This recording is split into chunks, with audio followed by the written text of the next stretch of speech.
Section 1. You will hear a phone conversation between Alex, an employee at a company called JPNW, and Martha, who wants to work as a trainee at the company.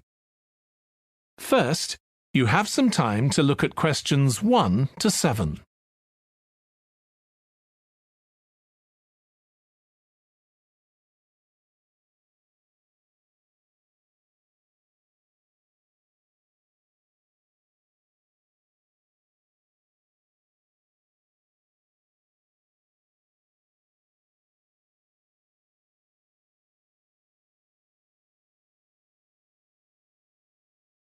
Now we shall begin. You should answer the questions as you listen, because you will not hear the recording a second time. Listen carefully and answer questions 1 to 7. Hi, Alex. It's Martha Kleins here. James White gave me your number. I hope you don't mind me calling you. Of course not. How are you, Martha? Good, thanks. I'm ringing because I need a bit of advice. Oh, yeah, what about? The training you did at JPNW a few years ago, I'm applying for the same thing. Oh, right, yes, I did mine in 2014. Best thing I ever did, I'm still working there. Really? What are you doing? Well, now I work in the customer services department, but I did my initial training in finance. I stayed there for the first 2 years and then moved to where I am now. That's the same department I'm applying for. Did you enjoy it? I was pretty nervous to begin with. I didn't do well in my exams at school, and I was really worried because I failed maths. But it didn't actually matter because I did lots of courses on the job. Did you get a diploma at the end of your trainee period? I'm hoping to do the one in business skills. Yes, that sounds good. I took the one on IT skills, but I wish I'd done that one instead. OK, that's good to know. What about the other trainees? How did you get on with them? There were about 20 of us who started at the same time, and we were all around the same age. I was 18, and there was only one person younger than me who was 17. The rest were between 18 and 20. I made some good friends. I've heard lots of good things about the training at JPNW. It seems like there are a lot of opportunities there. Yeah, definitely. Because of its size, you can work in loads of different areas within the organisation. What about pay? I know you get a lower minimum wage than regular employees. That's right, which isn't great, but you get the same number of days holiday as everyone else, and the pay goes up massively if they offer you a job at the end of the training period. Yeah, but I'm not doing it for the money. It's the experience I think will be really useful. Everyone says by the end of the year you gained so much confidence. You're right, that's the most useful part about it. There's a lot of variety too. You're given lots of different things to do. I enjoyed it all. I didn't even mind the studying. Do you have to spend any time in college? Yes, 1 day each month. So you get lots of support from both your tutor and your manager. That's good. And the company is easy to get to, isn't it? Yes, it's very close to the train station, so the location's a real advantage. Before you hear the rest of the phone conversation, you have some time to look at questions 8 to 10.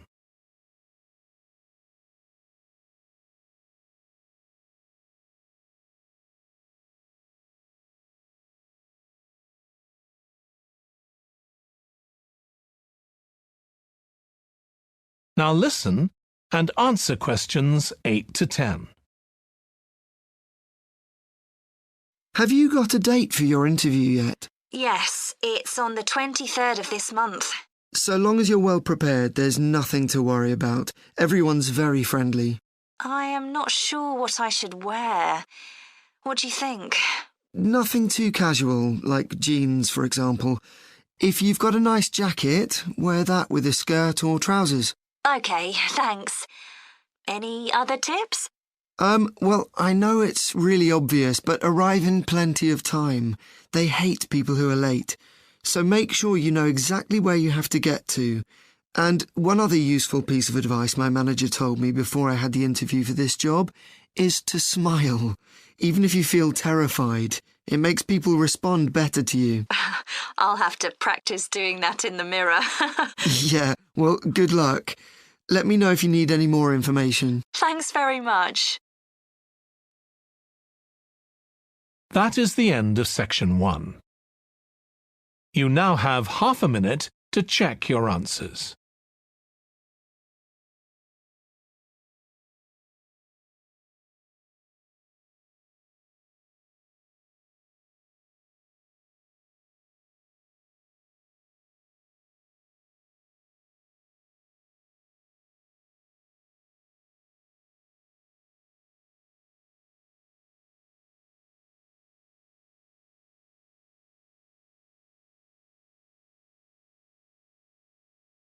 Now turn to section 2.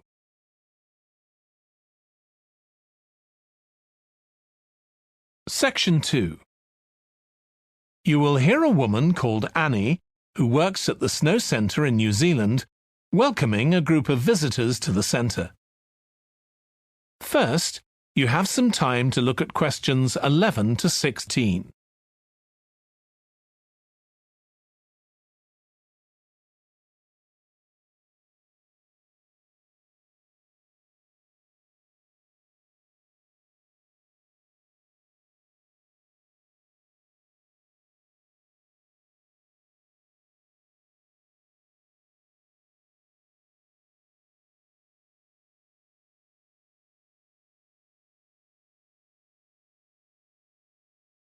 Now listen carefully and answer questions 11 to 16.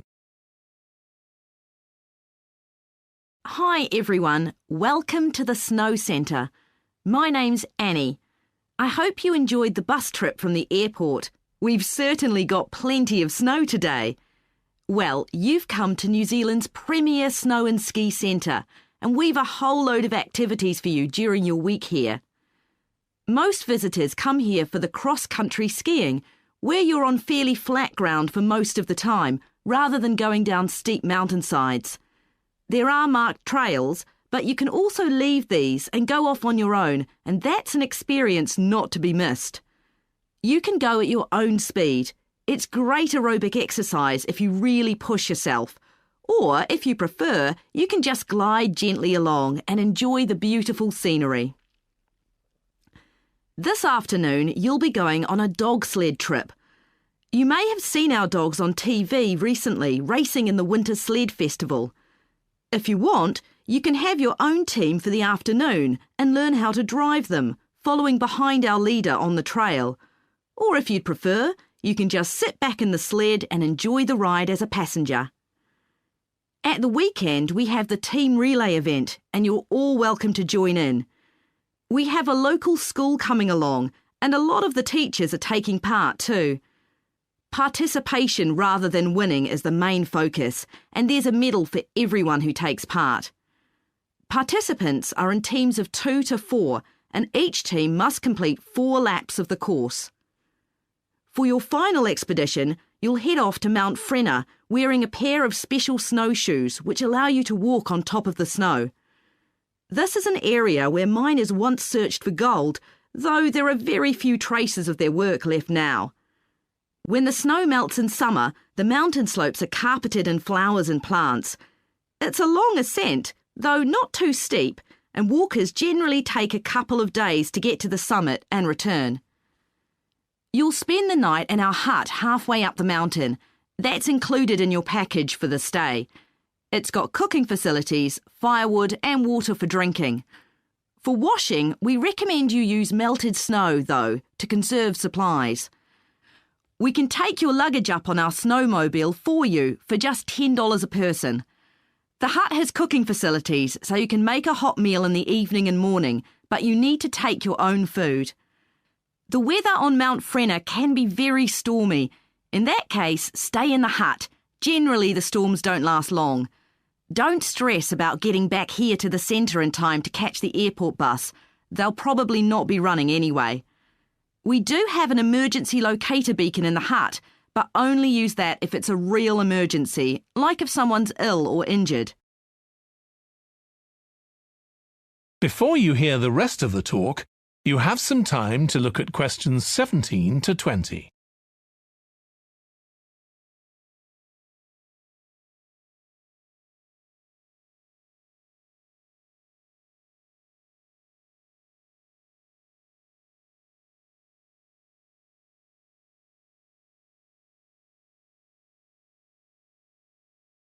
Now listen and answer questions 17 to 20. Now, let me tell you something about the different ski trails you can follow during your stay here. Highland Trail's directly accessible from where we are now. This trail's been designed to give first-timers an experience they'll enjoy regardless of their age or skill, but it's also ideal for experts to practice their technique.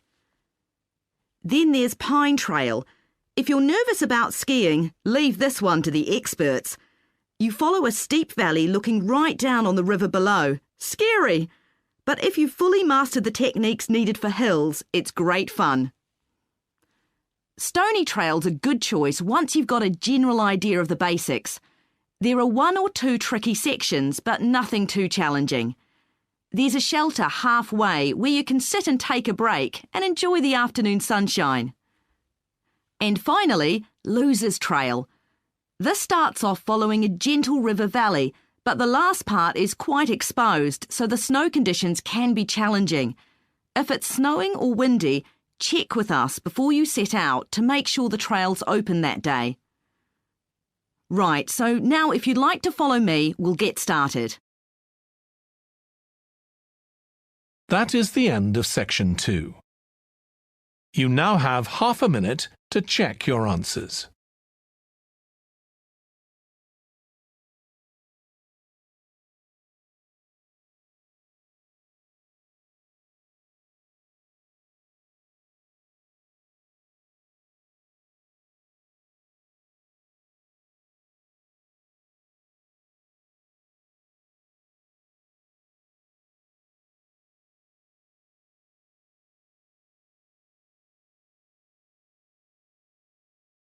Now turn to section 3.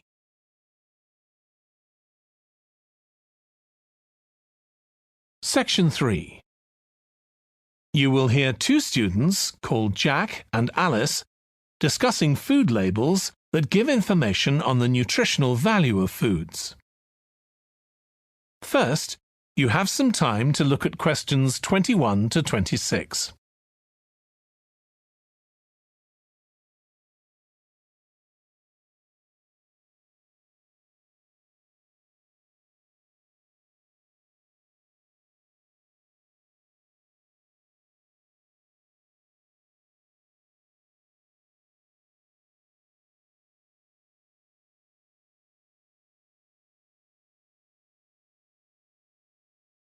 Now listen carefully and answer questions 21 to 26. I've still got loads to do for our report on nutritional food labels. Me too. What did you learn from doing the project about your own shopping habits? Well, I've always had to check labels for traces of peanuts in everything I eat because of my allergy. But beyond that, I've never really been concerned enough to check how healthy a product is. This project has actually taught me to read the labels much more carefully. I tended to believe claims on packaging, like low in fat. But I now realise that the healthy yoghurt I've bought for years is full of sugar, and that it's actually quite high in calories. Ready meals are the worst. Comparing the labels on supermarket pizzas was a real eye-opener. Did you have any idea how many calories they contain? I was amazed. Yes, because unless you read the label really carefully, you wouldn't know that the nutritional values given are for half a pizza. When most people eat the whole pizza. Not exactly transparent, is it? Not at all. But I expect it won't stop you from buying pizza. Probably not, no. I thought comparing the different labelling systems used by food manufacturers was interesting. I think the kind of labelling system used makes a big difference. Which one did you prefer? I like the traditional daily value system best, the one which tells you what proportion of your required daily intake of each ingredient the product contains. I'm not sure it's the easiest for people to use, but at least you get the full story. I like to know all the ingredients in a product, not just how much fat, salt and sugar they contain. But it's good supermarkets have been making an effort to provide reliable information for customers. Yes. There just needs to be more consistency between labelling systems used by different supermarkets in terms of portion sizes, etc. The labels on the different brands of chicken flavour crisps were quite revealing too, weren't they? Yeah. I don't understand how they can get away with calling them chicken flavour when they only contain artificial additives. I know. I'd at least have expected them to contain a small percentage of real chicken. Absolutely. I think having nutritional food labelling has been a good idea, don't you? I think it will change people's behaviour and stop mothers, in particular, buying the wrong things. But didn't that study kind of prove the opposite? People didn't necessarily stop buying unhealthy products. They only said that might be the case. Those findings weren't that conclusive, and it was quite a small-scale study. I think more research has to be done. Yes, I think you're probably right. Before you hear the rest of the discussion, you have some time to look at questions 27 to 30.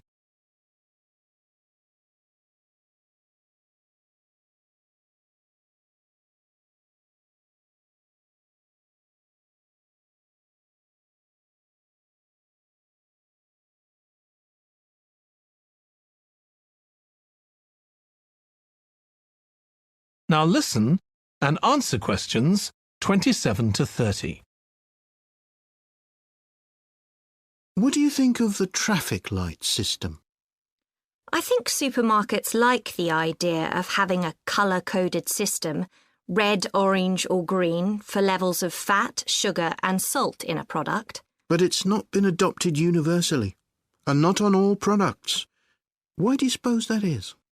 Pressure from the food manufacturers. Hardly surprising that some of them are opposed to flagging up how unhealthy their products are. I'd have thought it would have been compulsory. It seems ridiculous it isn't. I know. And what I couldn't get over is the fact that it was brought in without enough consultation. A lot of experts had deep reservations about it. That is a bit weird. I suppose there's an argument for doing the research now when consumers are familiar with this system. Yeah, maybe. The participants in the survey were quite positive about the traffic light system. But I don't think they targeted the right people. They should have focused on people with low literacy levels, because these labels are designed to be accessible to them. Yeah. But it's good to get feedback from all socio-economic groups. And there wasn't much variation in their responses. No. But if they hadn't interviewed participants face-to-face, they could have used a much bigger sample size. I wonder why they chose that method. Dunno. How were they selected? Did they volunteer or were they approached? I think they volunteered. The thing that wasn't stated was how often they bought packaged food. All we know is how frequently they used the supermarket. That is the end of section 3. You now have half a minute to check your answers.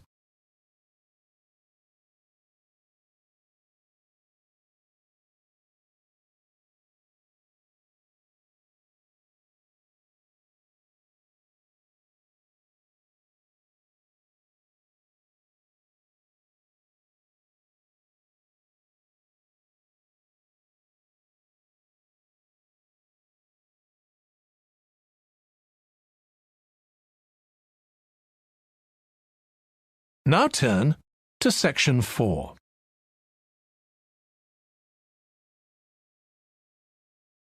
Section 4.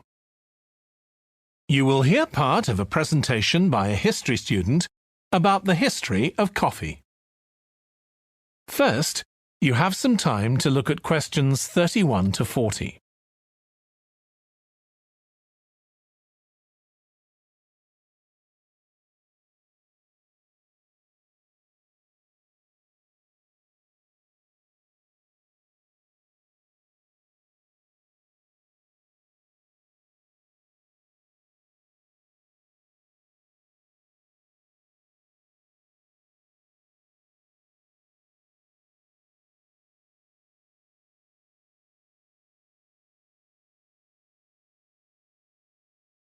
Now listen carefully and answer questions 31 to 40. In my presentation, I'm going to talk about coffee and its importance both in economic and social terms. We think it was first drunk in the Arab world, but there's hardly any documentary evidence of it before the 1500s, although of course that doesn't mean that people didn't know about it before then. However, there is evidence that coffee was originally gathered from bushes growing wild in Ethiopia, in the northeast of Africa. In the early 16th century, it was being bought by traders, and gradually its use as a drink spread throughout the Middle East. It's also known that in 1522, in the Turkish city of Constantinople, which was the centre of the Ottoman Empire, the court physician approved its use as a medicine. By the mid-1500s, coffee bushes were being cultivated in the Yemen, and for the next 100 years, this region produced most of the coffee drunk in Africa and the Arab world.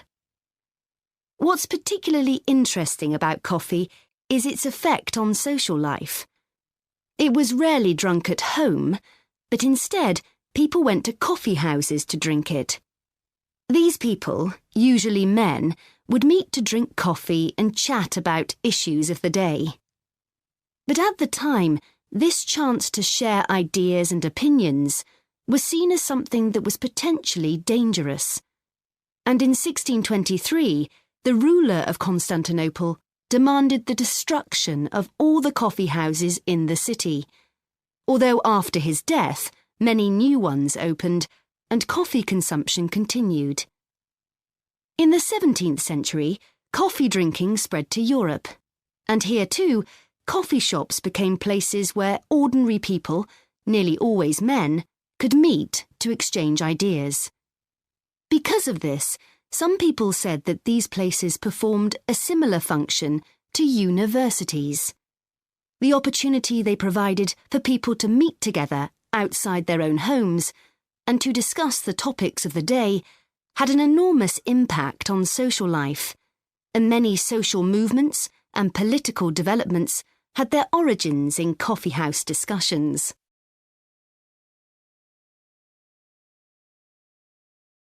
In the late 1600s, the Yemeni monopoly on coffee production broke down, and coffee production started to spread around the world, helped by European colonization. Europeans set up coffee plantations in Indonesia and the Caribbean, and production of coffee in the colonies skyrocketed. Different types of coffee were produced in different areas, and it's interesting that the names given to these different types, like mocha or Java coffee, were often taken from the port they were shipped to Europe from. But if you look at the labour system in the different colonies, there were some significant differences. In Brazil and the various Caribbean colonies, coffee was grown in huge plantations, and the workers there were almost all slaves. But this wasn't the same in all colonies. For example, in Java, which had been colonised by the Dutch, the peasants grew coffee and passed a proportion of this on to the Dutch, so it was used as a means of taxation. But whatever system was used, under the European powers of the 18th century, coffee production was very closely linked to colonisation.